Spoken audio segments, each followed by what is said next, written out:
Hey guys, it's 5 o'clock on Thursday, time for some art therapy. And today I enticed you with an image of some pizza. Who's had pizza lately for dinner, or lunch, or maybe breakfast? Hop into the comments and say which kind of pizza topping is your favorite. There are so many options for different pizza toppings. For today, the first thing you're going to do is going to have something to draw on, whether that's paper or cardboard. And what I actually did is we had pizza last night, so I saved the box and I ripped it in half and I grabbed a plate, fits on here, and I'm just going to trace that. So you need some way to trace a circle onto your paper or your cardboard or whatever you're going to use today to create. Of course, the first layer on pizza, right, is pizza crust. Has anybody ever made homemade pizza? Some kind of deliciousness, right? The next thing you're gonna need is some scissors. I was actually thinking it might be fun to put kind of a jaggedy edge on there.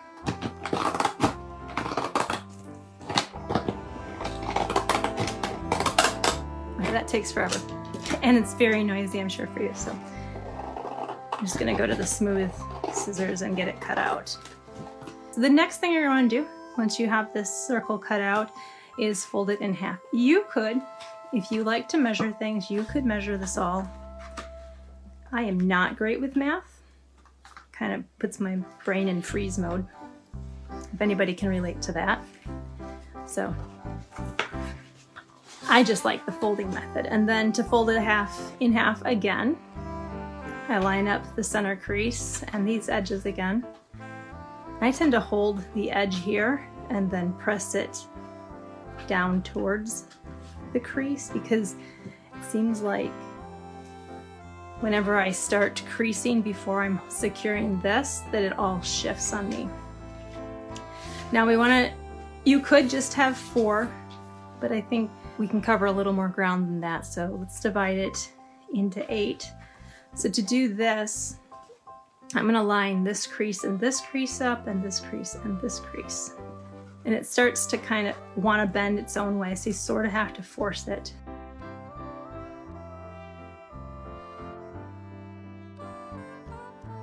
Line the creases up, and then, so I push down to start the crease, and then I use my fingernails to press the crease. You could also use something called a bone folder, or I have also used scissors, and I'll show you that one too. So again, we're going to want to divide this in half. So again, lining up the creases, lining up the outer edges. It's not going to be perfect, and that's okay. So here's what I've done other times to get a secure crease. If it hurts your nail bed at all, just use the handle of some scissors. It gives you a nice crisp crease. Then you can cut them apart, just following the line.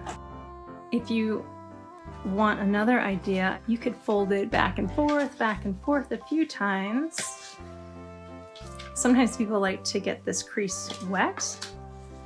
What you're trying to do with the back and forth, or even getting it wet, is to break down the fibers in the paper. And then you could tear it if you want more of an uneven edge. So if you don't fold it back and forth to break those fibers down, let's see what happens. Well, I think it's a little harder. And also it doesn't like to follow that line as much. So there's 2 options for cutting out your different pizza slices. Scissors. Okay, I guess there's a third option. You could have your straight edge scissors. You could have decorative edge scissors, and you could rip it. So I'm not going to make you watch me cut all those out. I did do a sample. So I have all my pieces here. And I also have samples from long ago when I made this in school. I guess maybe to start out I should kind of introduce the topic a little further. This is emotional pizza, and each slice is going to represent a different set of emotions that we have. We're going to pick 8, and it is based on Howard Gardner's 8 types of intelligence. I wanted to make sure we gave credit to the right guy, Howard Gardner. And I'll write that in the notes so you can have the names of his spelling. And these are the emotions. So there's loathing, disgust, and boredom will be one slice. Expectancy, anticipation, and vigilance will be another one. Appreciation, fear, terror. Content, acceptance, adulation. Annoyance, anger, rage. Grief, sadness, pensiveness. Happy, joy, and ecstasy. Amazement, surprise, distracted. So you do not have to stick with these specific emotions. Some of them appear to be upside down because when I glued them on, I wanted you to be able to see them all in one fell swoop. I laminated them all a long time ago, so it would be easier to preserve them. You can probably tell that this is on the back of the side with color, and it's important on one side of your image, one side of your paper. Obviously I'm gonna have to write in permanent marker or put a piece of masking tape or a post-it note. Somehow on the back of this, write the emotions I'm gonna use. And there are great emotion wheels out there that list a ton of different emotions you can use. But what's going to be key is to have at least 3 different levels of each emotion. So let's just take happy, for example. Up at the top where there's lots of space, so that the crust side of the pizza, there's lots of space there, is going to be just plain happiness. You're just feeling kind of nice. Things are going well. And as you get further in and you're getting closer to the tip of it, the emotion gets more and more intense. So you move from happy to joy. And then way at the tip is ecstasy. Can't hardly contain it. You're just kind of vibrating. And that's the progression that you want to see with each slice. So if we take the anger slice, out at the crust, again, you're going to have annoyance. You're just a little bit irritated, and then it gets more and more concentrated. In the middle, you're angry. And then towards the tip, rage is what you want to be depicting. So whatever emotions, like I said earlier, you could just divide your pizza into 4 slices. It's a little bit more powerful if you can come up with 8 different emotions to depict, though. So that's your first stage, is you want to pick your 8 emotions. Write out what the 3 levels of each are. You could probably have more than 3 levels, but at least 3. It's nice to know the beginning of the emotion, kind of the calmest version of the emotion, the little more intense, and then the super intense version of that emotion. Once you get that on each slice, you can pile them all up, and then you're just gonna pick one piece at a time. Randomly, I grabbed that one first. And then you go around your house, look at your art supplies. Don't be afraid to go outside and look for things. Collage can be great. Glitter, stamps. So, good old-fashioned rubber stamps. And of course, if you did stamps, you're gonna need ink, or you could do paints. You kind of water them out a little bit. Markers, colored pencils, paints, crayons. These are a little bit more updated version of stamps, which are kind of great. I don't know if you guys have seen these, but they're clear. So they do come with a clear stamp pad, but you can also kind of pat some color on there, whether it's with a marker or paint or an ink pad, and you can arrange it and you'll know exactly where it goes on your paper. Whereas with the wooden stamps, you kind of know, but you're also kind of guessing as to exactly where it's going to show up on the paper. Stickers, I got these. I was very excited. I was at the checkout line at the dollar store and I saw these really great stickers. They're 3D. Well, they're not 3D, they are 3D. So they have the image there, and then it comes up. So I don't know why that kind of excited me, so I bought a set and thought, well, why not? I could see if they might be useful today. Napkins, collage papers, glitter. You could cut little chunks of things up. Like I said, you could use dried flowers, you could use sticks, you could use sand. Something else I have really enjoyed using is I have this old dictionary, and I really love tearing out some words that might be powerful. So maybe if I was gonna pick, well, what did I pick first? Terror. Maybe I would go ahead and look up terror. Terrible. We're close. There's terror. And I might just cut or tear out the word terror and glue it onto my pizza slice or some other thing. So you can use writing, you can use, really the sky's the limit, whatever makes sense to you in depicting these emotions. So you're going to use color, line, symbol to represent it. And I'm going to go super lightning fast through this for you guys because I made a sample a long time ago. And this was what I depicted for my apprehension, terror, fear and terror.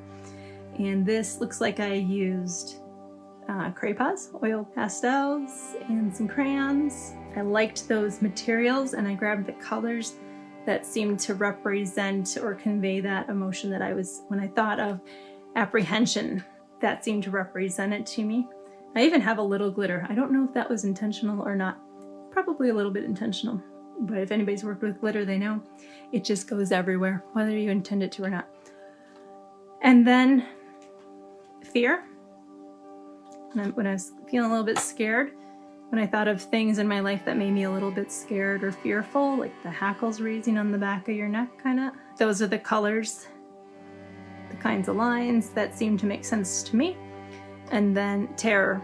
You can see the colors got more intense, they got closer together. I put more pressure on them. So that's my pizza slice for that. Is anybody resonating? I really hope this is all making sense. Please feel free to ask questions at any point. And know that when you make an emotional pizza, it does not all have to be made in one sitting. You can just pick one of your slices and really think it through. The emotions that you wrote on the back of it. Really try to think of times that you felt each of those specific stories. Things like that can really help. And then as you're thinking of those stories and how that emotion affects your body, grab the first color.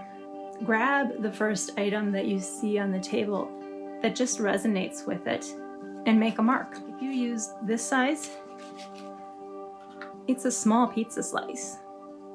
And if you divide it into 3 sections, it's not a lot of space to put any amount of artwork. It's very contained, and you just want to get those emotions down there somehow. All right, it's apprehension, fear, terror. That's my description of it. My visual description, I guess. I'm just going to go through each of these. So loathing, disgust, and boredom. So boredom is by the crust, that's the least intense. Then it moved up to disgust and loathing. So you can see the progression of intensity and color that I used, and the marks got a little more intense as we move towards the concentrated point. This one is contentment, acceptance, and adulation, which is kind of a big word, isn't it? Content, acceptance, adulation. Dude, should I look that word up? I feel like I should look that one up. Obviously, it's something along content and acceptance, right? But more intense. I used, this one is shreds of tissue paper glued down in different colors. There's my visual depiction of distraction, surprise, and amazement. Oh, and here is where, I don't know if you guys can see all of this because the lamination makes it shiny. That's where all the glitter came from. Amazement. This one, I've got grief, sadness, and pensiveness. So that was my visual description of pensiveness, and then sadness, and then grief. This was just my expression of it. If I did this right now today, I would probably pick different colors, different imagery, different materials to do it. But I just wanted to show you a finished example. So this one is annoyance, anger, and rage. Annoyance, anger, and rage. I use so much, it looks like I used oil pastel here. I used so much of it, such a heavy hand, that when I put it through the lamination paper or the laminating machine, it melted it and smushed it out past the tip. And then we've got expectancy, anticipation, and vigilance. So expectancy. I used glitter again and some more Grey Pots. Anticipation. Ooh, very, very watchful eyes. And vigilance. That's what I put down there. And then this one, I must have been having a lot of fun. I got very into, there must have been a stencil or a stamp that I was using, and I colored it with the rainbow colors to show happy, joy, and ecstasy. So again, this does not have to be complicated. It can be as simple as you want it to be. You could just take colors and color in your piece and let them shift to a more intense version of the emotion as you move towards the point. And really that's the biggest thing. That on the back you're gonna write an emotion, and maybe it's 3 different stages. And on this slice, move from a little bit of the emotion to a really intense version of the emotion. Once you have done the work of creating each slice, it's really fun because you've been spending time with each one all by itself. But then it's fun to put your whole pizza back together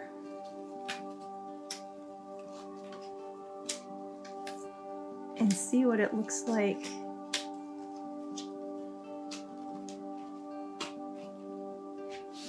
as a whole pizza again.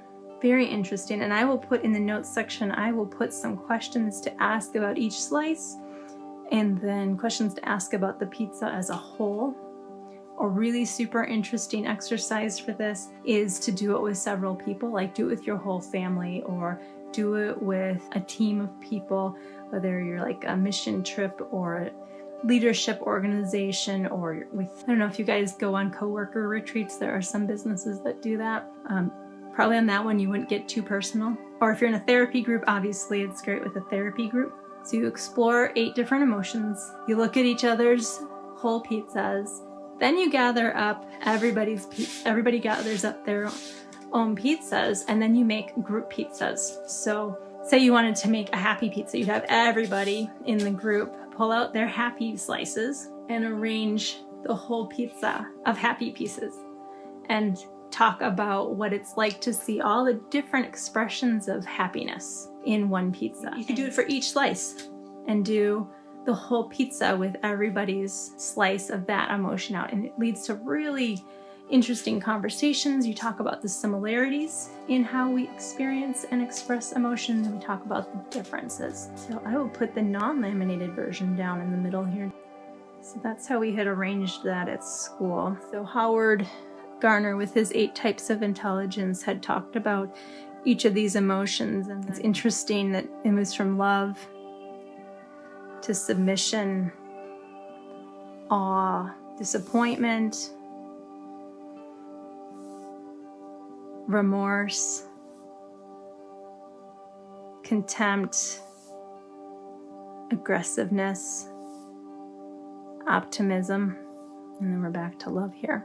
Might want to look him up. I'll put a little bit about him and these intelligent types in the notes as well. If you have questions about this exercise today, please let me know. And I do hope that you'll try making a few slices of your own emotional pizzas and maybe even sharing them with us, and we can all benefit from seeing how each other depict emotions differently and how we experience them. Have a great Thursday. Have a great weekend coming up. And if the weather's nice, I hope you are able to get outside and enjoy it. Take care.